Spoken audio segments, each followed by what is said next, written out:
ये प्रैक्टिस किया, ठीक है ना। सिर्फ 3 months आई डिड दिस। मैंने 3 महीना ये प्रैक्टिस किया और 3 महीना प्रैक्टिस करने के बाद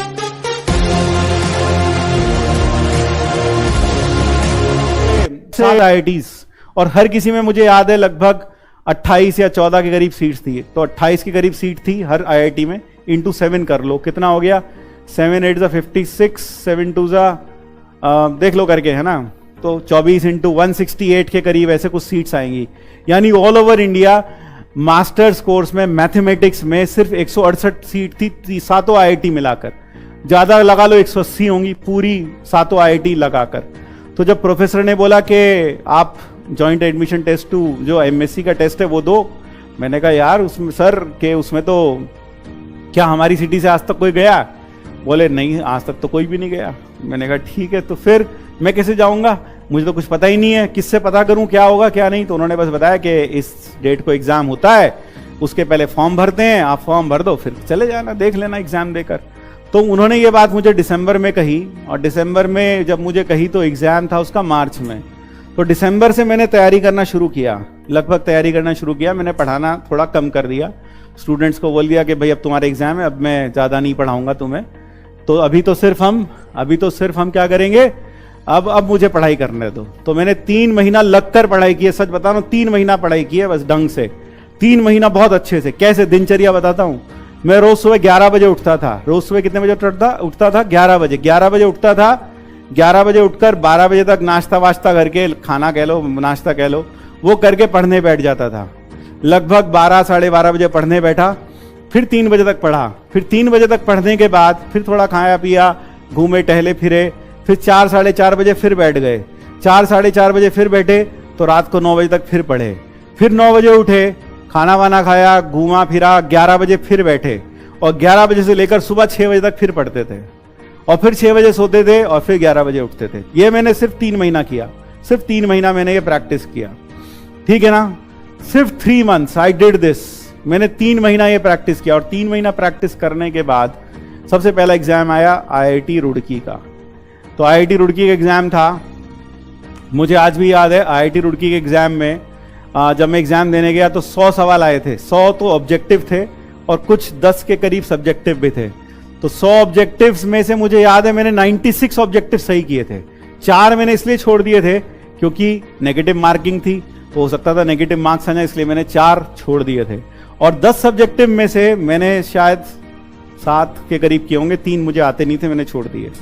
तो यानी कुल मिलाकर 110 में से सब्जेक्टिव्स में 110 में से 100 में से 96 और उसमें 7 किए। अब मैंने क्लास के जैसे एग्जाम दिया, आप बाहर आते हो बहुत सारे लोग मिलते हैं, मुझे भी बहुत सारे लोग मिले।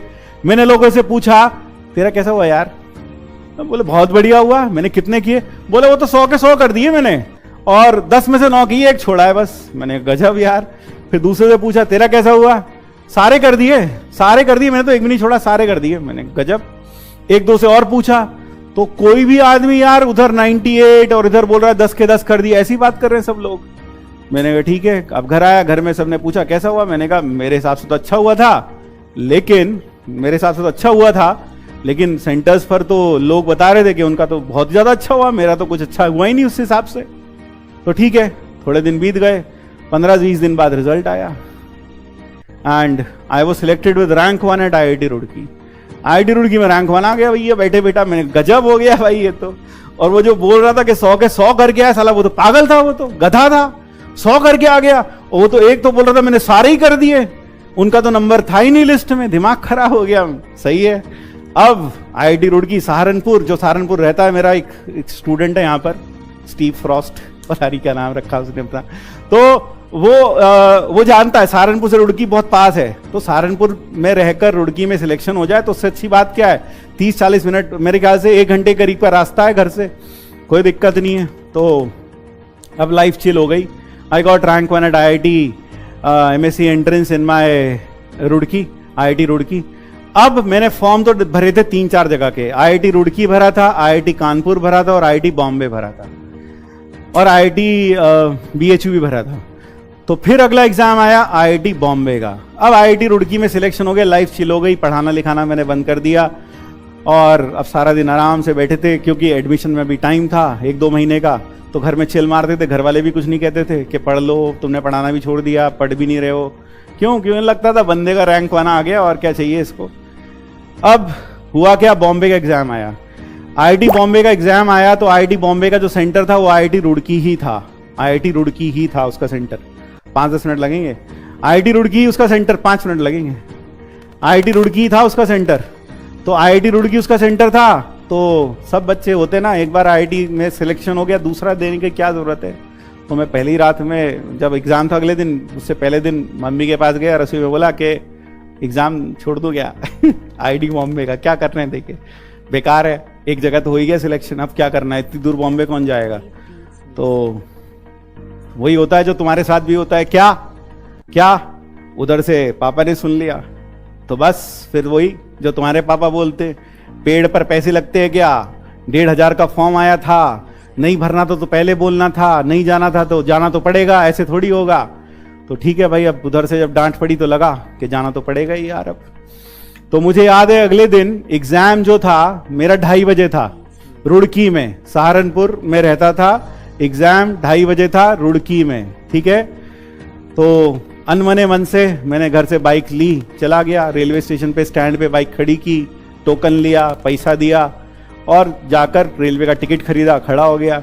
ट्रेन आनी थी, पैसेंजर ट्रेन थी, आनी थी 12:30 बजे, और रुड़की से लगभग 1-1.5 घंटा लगता है। तो 12:30 मैंने हिसाब लगा रखा था, 12:30, 1 घंटा लगेगा, 1.5 घंटा लगेगा, तो 1:30-2 बजे तक आराम से पहुंच जाएंगे। ठीक है, जाकर टिकट खरीद कर खड़े हो गए स्टेशन पर। अब जब खड़े हो गए तो यूपी है हमारा, बहुत महान प्रदेश है, तो ट्रेन आई नहीं।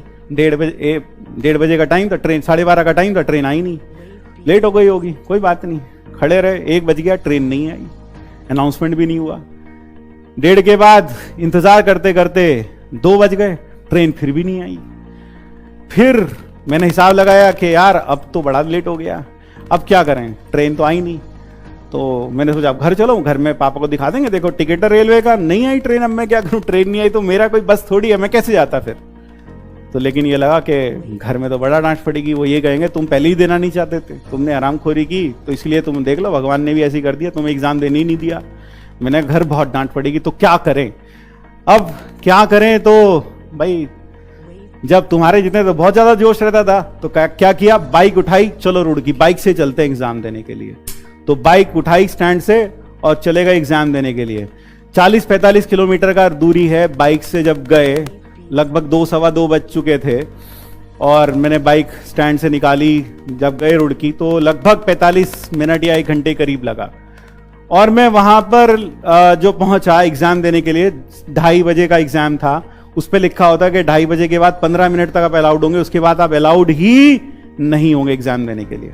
तो ठीक है, मैं पहुंचा 3:30 या 3:45 बजे करीब पहुंचा। मैं भागते भागते मैंने अपना देखा कि कहाँ मेरा एग्जाम हो रहा था, तो मैं भागते भागते वहां पहुंचा।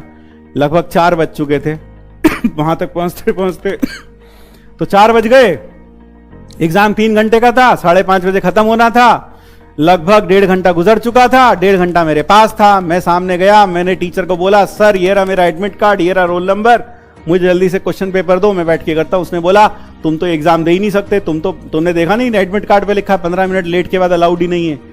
तो मैंने उन्हें बोला सर ये देखो मेरे कपड़ों पे मिट्टी लगी हुई है, मैं बाइक चला के आया हूं, और ये रहा रेलवे का टिकट, आप चाहो तो इंक्वायरी में फोन करके पूछ लो, ट्रेन नहीं आई, ये भारत सरकार की गलती है, रेलवे की गलती है कि मैं एग्जाम नहीं दे पाया, इसमें मेरी गलती नहीं है, मैं तो वहां खड़ा था।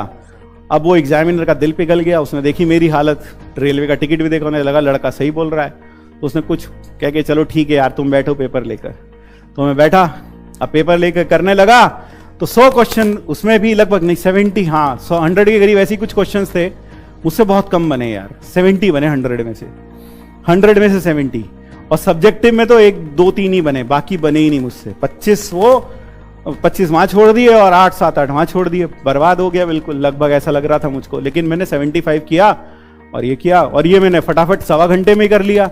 5:30 बजे का टाइम खत्म होना था, मैं 5:15 बजे तक पूरा पेपर कर लिया जितना मुझे आता था।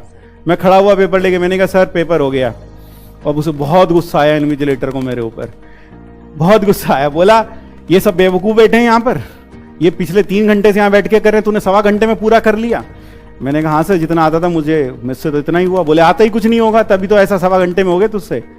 तो बोला नहीं, तुम बैठ के रिवाइज करो इसको। मैंने कहा ठीक है सर, बैठ के रिवाइज किया।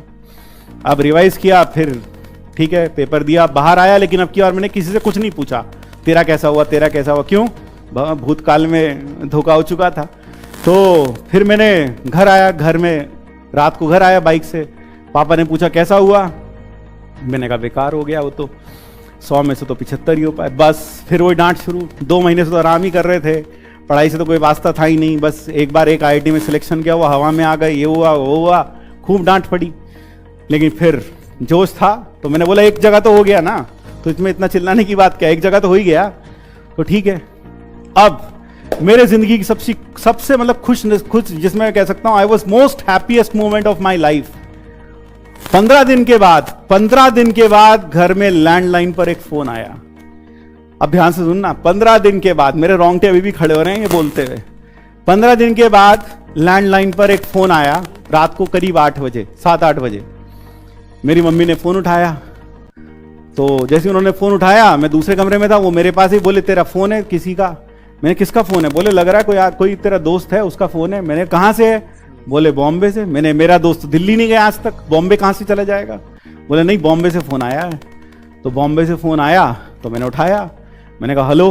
तो उधर से जो दूसरी आवाज थी वो बोले hello, I am professor VD Sharma, I am professor VD Sharma, head of mathematics department IIT Mumbai, and you will be happy to know that you have secured rank 1 at IIT Mumbai. भाई साहब मेरा तो दिमाग खराब हो गया, मेरे से तो फोन ही नहीं मतलब मैं क्या कहूं, मेरे पास शब्द नहीं है बोलने के लिए उस वक्त। क्यों, जब आपने एक्सपेक्ट ना किया और आपको कुछ मिल जाए तो दैट इज अनबिलीवेबल। दिमाग खराब हो गया। मैंने बोला सर मैं आपसे भी बात करने की हालत में नहीं हूं, मैं इतना खुश हूं, मैं आपसे बात ही नहीं कर पा रहा, आप मुझे अपना नंबर लिखवा दो, मैं आपको कॉल बैक करूंगा। तो मुझे याद है अभी भी उन्होंने कहा when you are back in your senses then you can call me, जब तुम अपनी होशाबाश में वापस आ जाओ तब मुझे कॉल कर लेना। तो ठीक है, मैंने फोन रखा। सबसे पहले मैं पिताजी के पास गया, मैंने कहा पता कहां से फोन आया था। मैंने कहा कहां से, कहां से, मैंने कहा बॉम्बे से, IIT बॉम्बे से। कह रहे किसका फोन था, मैंने कहा HOD के मैथ्स का फोन था। तो बोले क्यों, ये बता रहा था फेल हो गया। मैंने कहा फेल होने के लिए फोन करते हैं बेटा, तुम फेल हो गए ये बताने के लिए फोन करते हैं क्या वो। मैंने कहा नहीं। हाँ, तो मैंने उन्हें बताया कि उन्होंने बोला that I have secured rank 1 at IIT Mumbai. तो that was the happiest moment of my life. तो यार जैसा वो खुशी मुझे कभी खुश नहीं हुआ जितना उस वक्त खुश था। तो ऐसी खुशी के पल आपको भी मिल सकते हैं, आप बस मेहनत करें, अपने ऊपर विश्वास करके करते चले जाएं। चीजें मुश्किल लगती हैं, चीजें संभव लगती हैं, मुझको भी लगती थी। सहारनपुर से आज तक कोई नहीं गया था, मैं गया ना पहली बार, तो इसलिए मुश्किल लग सकती हैं, हर किसी को लगती हैं, लेकिन चीजें आसान हो जाएंगी।